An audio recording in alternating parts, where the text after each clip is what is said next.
আমার দুষ্টু মিষ্টি ভালোবাসার বন্ধুরা কেমন আছো সবাই? আশা করি অনেক অনেক ভালো আছো। আমি তোমাদের নীলু আপু চলে এসেছি নতুন গল্প নিয়ে। আজকের গল্পটি শুনলে তোমাদের দাঁড়িয়ে যাবে, তাই গল্পটি শোনার আগে অবশ্যই হেডফোন ব্যবহার করো।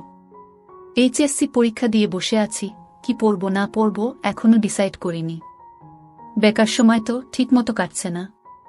তাই তাজিন যখন বলল ওর একটা ক্লাস 8-এর পড়ুয়া খালাতো বোনের জন্য একটা ভালো টিচার দরকার, আমি কি মনে করে রাজি হয়ে গেলাম। আসলে সময় কাটানোটাই আসল কারণ ছিল। সন্ধ্যার পরে তেমন কিছু করার ছিল না। প্রথম দিন তাজিনি নিয়ে এলো ওর সাথে করে। সেগুন বাগিচায় তোমাদের বাড়ি, সুন্দর দুতলা বাড়ি। ওরা বেশ বনেদি বললোক, দেখলেই বোঝা যায়। গেটের সামনে বেশ বড় একটা জামরুল গাছ। ঢাকা শহরে জামরুল গাছ সচরাচর দেখা যায় না। গেটে দারোয়ান ছিল। তাজিনকে দেখে দরজা খুলে দিল। তারপর নিজেই এগিয়ে গিয়ে একতলায় বেল টিপে দিল। ছোট্ট একটা কাজের মেয়ে দরজা খুলে দিল। আমরা ভিতরে গিয়ে বসলাম। সুন্দর করে সাজানো ড্রয়িং রুম। যে গুছিয়েছে বোঝাই যায় তার রুচি সত্যিই সুন্দর। দেশ বিদেশের নানা রকম ভাস্কর্য, শোপিস আর পেন্টিং। অনেকগুলো প্লেনের মডেল। আমরা বসার একটু পরেই তমা হাজির। আপু কেমন আছো? এতদিন পরে তাজিন ঘাড় নেড়ে বলল, ভালো। এই দেখ তোর নতুন স্যার নিয়ে এসেছি। অনেক রাগী, তোকে একদম সোজা করে দেবে। তমা বলল, ইনি বুঝি আমার নতুন টিচার, বলেই সে কি হি হি হাসি। আমি বেশ ভ্যাবাচ্চাকা খেয়ে গেলাম। এ কি বিপদ রে বাবা, এটা হাসির কি হলো? একটু পরেই একজন মহিলা ঘরে ঢুকল। মহিলা ঘরে ঢুকতেই মনে হলো ঘরের আলো যেন বেড়ে গেছে। প্রচণ্ড সুন্দরী এক মহিলা। কথাবার্তা যেমন সুন্দর তেমনি স্মার্ট। একদম অন্যরকম ভাবে কথা বলে, কি মিষ্টি কণ্ঠস্বর। আমাকে পরিচয় করিয়ে দিল তাজিন। ওর বন্ধু দেখে আমাকে মহিলা অনেক প্রশ্ন করলেন। কোথায় পড়ি, কি করি, বাবা কি করেন, একদম ফুল প্রোফাইল। আর কি, আমিও বেশ সুন্দর গুছিয়ে উত্তর দিলাম। উনি বেশিরভাগ সময় ইংলিশ মেশানো বাংলায় কথা বলছিলেন। বোঝা যায় হাইলি এডুকেটেড। তবে তখনও আমি একটা জিনিস জানতাম না, যেটা পরে জেনেছি। সবকিছু ঠিকঠাক হয়ে গেল। আমি সপ্তাহে 4 দিন পড়াব। ফ্রাইডে অফ, আর দিনগুলো ফ্লেক্সিবল। যেদিন খুশি আসতে পারি, তবে সন্ধ্যা 7টার পরে আসলে ভালো হয়। তমা খুব ফাঁকিবাজ, তবে অনেক ব্রিলিয়ান্ট।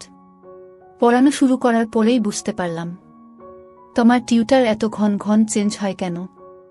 মেয়েটা একের পরে এক প্রশ্ন করতেই থাকে।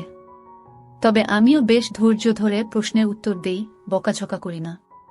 ও গল্প করতে চাইলে গল্প করি। 1 ঘন্টা করে পড়ানোর কথা, বেশিরভাগ সময় পড়া শেষ করতে করতে 9:30 বেজে যায়। রাত বেশি হয়ে গেলে তোমার আম্মু না খেয়ে যেতে দেন না। যেহেতু উনি তাজিনের খালা, তাই আমারও আন্টি ডাকা উচিত। কিন্তু এত ইয়ং যে উনাকে আন্টি ডাকতে লজ্জা লাগে। উনাকে দেখলে কেউ বলবে না যে উনার এত বড় একটা মেয়ে আছে। মেরে কেটে উনার বয়স 24 পার করানো যাবে না। কিন্তু যেহেতু উনার এত বড় একটা মেয়ে আছে, সেহেতু নিশ্চয়ই 33 কি 34 হবে উনার বয়স। আমি উনাকে কোনোরকম সম্বোধন না করেই কথা বলার চেষ্টা করলাম। এতদিন ধরে তোমাকে পড়াচ্ছি, এখনো ওর বাবাকে দেখলাম না। একদিন ফস করে জিজ্ঞেসই করে বসলাম, তোমার আব্বুকে তো একদিনও দেখলাম না। উনি বুঝি অনেক রাতে বাসায় ফেরেন? তোমার সাথে সাথে বই বন্ধ করে বলে, না স্যার, আব্বু তো মেরিন ইঞ্জিনিয়ার। উনাকে ম্যাক্সিমাম সময়ই জাহাজে থাকতে হয়। তবে আব্বু ছুটি পেলেই চলে আসে। 3-4 মাস পর পর আসেন। মাস খানিক থাকেন, আবার চলে যান। এবার 4 মাস পার হয়ে গেল, তাও আব্বু আসছে না। বলেছে জাহাজ নিয়ে ডেনমার্কে আছে। ওখানে কি একটা ঝামেলা হয়েছে। আসতে আরও মাস 2-1 দেরি হয়ে যাবে। এখন বুঝতে পারলাম তোমার আম্মু সবসময় এত উদাস থেকে কেন। জীবনের বেশিরভাগ সময়টাই মহিলার হয়তো এভাবে একা একা কাটাতে হবে। এরপর থেকে কেন যেন আমিও ওনাকে একটু কোম্পানি দেওয়ার চেষ্টা করতাম। কখনো 7টার আগে গিয়ে হাজির হয়ে যেতাম। উনি হয়তো তখন টিভি দেখতেন বা ড্রয়িং রুম গোছাতেন। বেশিরভাগ কাজই উনি নিজের হাতে করতেন। তোমার আম্মুর নাম ছিল তাসরিন। গল্প করতে করতে উনি অনেক কথাই বলতেন। উনার ছোটবেলার কথা, উনার এক ভাই পাইলট। উনারা এক ভাই, এক বোন। তাহলে তাজিনের মা উনার কে হন? আমি আর জিজ্ঞেস করিনি। কথা প্রসঙ্গে ওনাকে একদিন জিজ্ঞেস করে ফেললাম, আপনার বাংলাটা খুব সুন্দর। উনি হেসে বললেন, আমি কি খুব খারাপ বাংলা বলি? আমি বললাম, না না, তা হবে কেন? আপনার বাংলা খুব সুন্দর, আপনার ভয়েস অনেক মিষ্টি, কিন্তু আপনার টানটা যেন কেমন অন্যরকম। উনি হেসে বললেন, কেন, তাজিনের মা বুঝি খুব ভালো বাংলা বলেন?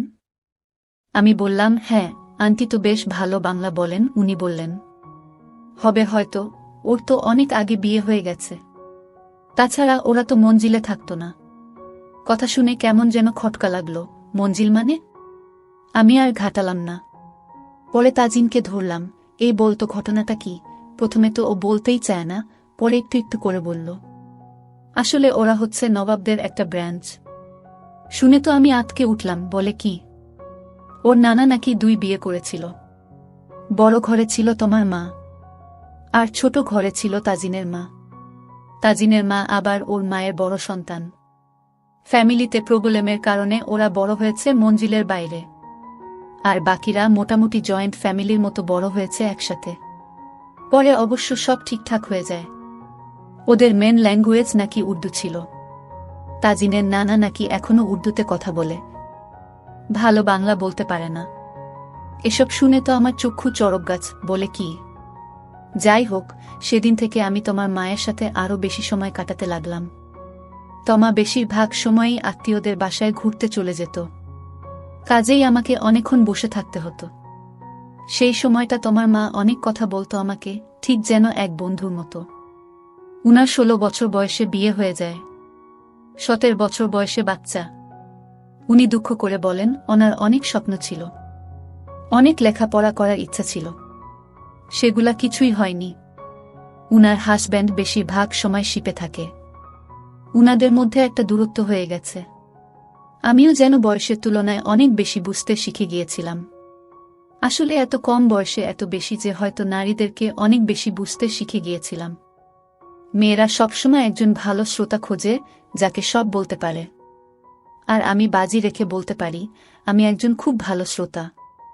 তখন ব্রিটিশ কাউন্সিলে একটা কোর্স করছি, কাজেই ইংলিশটাও প্র্যাকটিস করা প্রয়োজন।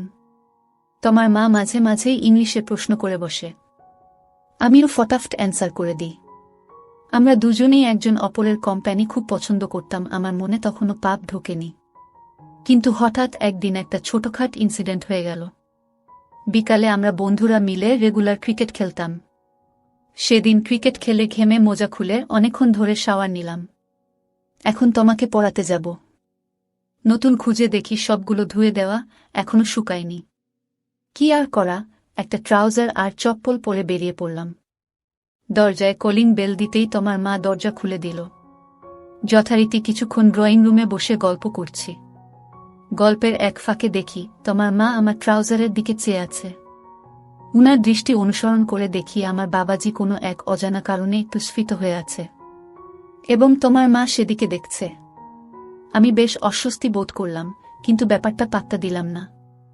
তোমাকে পড়াতে গেলাম।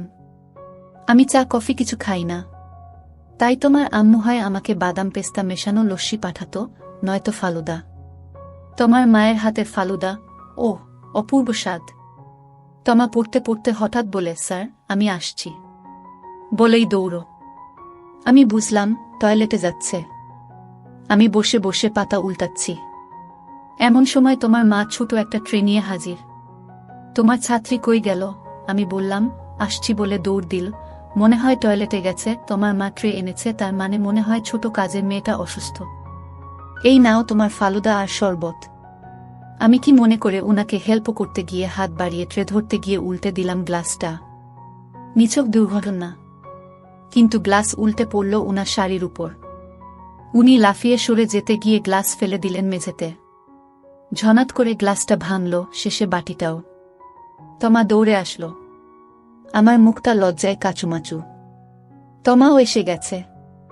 ও দরজার কাছে দাঁড়িয়ে হি হি করে হাসছে। তোমার মায়ের শাড়িতে লেগেছে। উনি পিছিয়ে গিয়ে বললেন, তোমরা ড্রয়িং রুমে গিয়ে বসো, আমি এটা পরিষ্কার করে দিচ্ছি। দেখ পা কাটে না যেন। আমি আর তমা গিয়ে ড্রয়িং রুমে বসলাম। আমার বেশ খারাপ লাগছিল, সরি বলা উচিত। আমি বললাম, তমা তুমি একটু একা একা পড়ো, আমি তোমার আম্মুকে সরি বলে আসি, আমি ওর আম্মুর রুমের সামনে দাঁড়িয়ে নক করতে যাব। এমন সময় দেখি রুমের দরজা আধখানা খোলা আর উনি শুধু পড়ে আছেন। দেখা যাচ্ছে আমার সাথে চোখাচোখি হয়ে গেল। আমি যে কি ভীষণ লজ্জা পেলাম, কিন্তু তোমার মা বোধহয় লজ্জা পায়নি, বরঞ্চ একটা ছোট্ট হাসি উপহার দিল। এই হাসিতে কি ছিল জানি না, তবে কেন যেন মনে হয় আমন্ত্রণের হাসি। আমার কান, নাক, চোখ সব গরম হয়ে গেল। আমি ওই মুহূর্তে ড্রয়িং রুমে চলে এলাম। কিছুক্ষণ কথা বলতে পারলাম না। তোমার মা বেশ কিছুক্ষণ পরে এসে বলল, তোমাদের রুম পরিষ্কার হয়ে গেছে, চাইলে যেতে পারো। আমি উনার দিকে তাকাবার সাহস পাচ্ছিলাম না। আমি সেদিনের মতো পড়ানো শেষ করে বাসায় চলে আসলাম। পরদিন যাব না করেও কি মনে করে 7টার আগেই হাজির। তোমার মা যথারীতি দরজা খুলে দিল। আজকে গেটে দারোয়ানকে দেখলাম না, হয়তো কোনো কাজে পাঠিয়েছে। আজকে তোমার মা একটা অফ হোয়াইট শাড়ি পরেছেন। অপূর্ব সুন্দরী লাগছে, যেন সত্যিকারের এক রাজকুমারী। একটু কি সেজেছেও? হ্যাঁ, তাই তো। আমি খানিকক্ষণ অপলক দৃষ্টিতে দেখলাম, তারপরে ড্রয়িং রুমে গিয়ে বসলাম। তমা বাসায় নেই, ওর মা বলল আজকে ও নানা বাড়ি থাকবে। আমার বুক দূর দূর করে কাঁপছিল। তবু আমি সোফাতে বেশ স্বাভাবিক হয়ে বসার চেষ্টা করলাম। অন্যদিন তোমার মা আমার অপোজিটের সোফাতে বসে, আজকে আমার পাশে বসেছে। উনার থেকে হালকা একটা পারফিউমের গন্ধ বাতাসে ভেসে আসছে। আমি আচ্ছন্ন হয়ে যাচ্ছি কোনো এক মাদকতার। আজ যে কথাই বলছো না, কি হয়েছে তোমার? আমি নিজেকে স্বাভাবিক রাখার চেষ্টা করেও পারছি না। তোমার মার দিকে চোখ তুলে তাকাতেও পারছি না। দরদর করে ঘামছি। তুমি সুস্থ আছো তো বলেই উনি আমার কপালে হাত ছোঁয়ালেন। উনি কপাল, গাল আর গলায় হাতের উল্টো পাশ রেখে বেশ কিছুটা সময় ধরে পরীক্ষা করে বললেন, জ্বর নেই তো। ঘামছ কেন? আমি এবার মুখ তুলে তাকালাম। আমার চোখ হয়তো লাল হয়ে গিয়ে থাকবে। মুখ, কান, নাক সব দিয়ে আগুন বেরোচ্ছে। আমার হাত কাঁপছে, একই হতে যাচ্ছে। তোমার মা টেবিল থেকে টিস্যু নিয়ে আমার কপালের ঘাম মুছে দেওয়ার জন্য কাছে এলো, একদম কাছে, যেখান থেকে উনার শব্দ শোনা যাচ্ছিল। কাছে টানলাম। উনি বাধা দিলেন না, বরঞ্চ টিস্যুটা মেঝেতে ফেলে দিয়ে নিজের হাত আমার ঘাড়ে রাখলেন। আমি তোমার মার মুখের দিকে তাকালাম, চোখে চোখ রাখলাম। সত্যি কি উনি এটা চান? হ্যাঁ, উনার চোখের ভাষা পড়তে পারছি। চোখের পাতা কাঁপছে না, সেখানে কিছু একটা আছে। এক প্রচণ্ড আহ্বান, এক অপূর্ণ তৃপ্তি, এক বহুদিনের আকাঙ্ক্ষা। এই ভাষা আমার চেনা আছে, এর অর্থ আমি বুঝি। উনি এখন এক পিপাসার্ত মানবী, ওর পিপাসা মেটানো আমার নৈতিক কর্তব্য। কে কার দিকে প্রথমে এগোলাম মনে নেই, তবে দুটো একটু পরেই একসাথে হলো। আমি ইচ্ছা করেই 2 দিন পড়াতে গেলাম না। 2 দিন পরে গিয়ে যথারীতি ভদ্র বালকের মতো হাজির হলাম। শাবলটা অনেকটা সুস্থ হয়েছে। ভয়ে ভয়ে ছিলাম তোমা কিছু আঁচ করেছে কিনা। ও কিছুই আঁচ করেনি, ঠিক আগের মতো ফাজলামি করছে, পুরা ফাঁকি দিচ্ছে। আমি ওকে কয়েকটা অঙ্ক করতে দিয়ে বেডরুমে চলে গেলাম, ওর মায়ের রুমে। তোমার মা বিছানা ঠিক করছিল। আমাকে দেখে হাসল, বলল, কেমন আছো? 2 দিন আসলে না যে আমি আর ওকে কিছু বলার সুযোগ না দিয়ে খেলাম। ও নিজেও আমাকে খেলল। তারপর আমার চোখে চোখ রেখে বলল, কাল দুপুরে চলে এসো, তোমার স্কুলে থাকবে, দারোয়ানকেও ছুটি দিয়েছি।